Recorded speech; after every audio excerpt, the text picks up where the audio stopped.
The precision of it was what made it strange. If it had been approximate, sometimes, most mornings, generally around that time, it would have been a cat doing cat things. Cats are attracted to warm places and routines and breathing humans. Nothing remarkable there. But Mochi was not approximate. Mochi was exact. She was a 4-year-old gray tabby who had been with the Taniguchi family for 3 years and had always maintained a schedule. She ate at the same time. She arrived on the bed at the same time each evening. She appeared at the kitchen window at the same time each morning. The family had calibrated to her timing so thoroughly that when she appeared at the window it meant 7 o'clock, and they knew to start coffee. When baby Kenji arrived in April, Mochi had adjusted her schedule to include him. She had assessed him with the deliberateness of a cat who takes assessment seriously, found him acceptable, and added 17 to her morning circuit. Exactly 7:15, not 7, not 7:30. The family's pediatrician had asked at the 6-week visit if there was anything unusual at home. Kenji's mother, Aiko, had mentioned Mochi. She had mentioned the time because the time was what was unusual. The pediatrician had said, "That's interesting." He had referred them to a developmental pediatrician he sometimes consulted with. The developmental pediatrician, Dr. Wei, had listened to the description. She had said, cortisol levels in infants are highest in the early morning.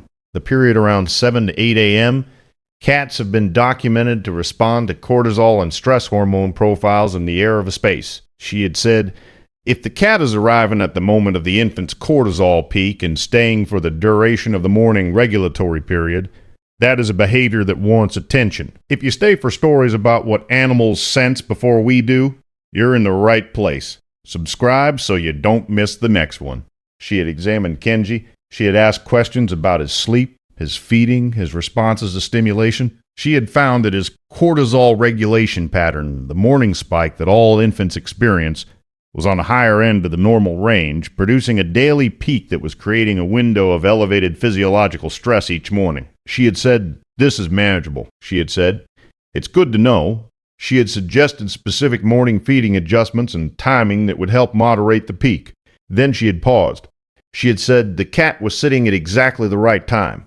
Aiko had said, every morning for 9 weeks.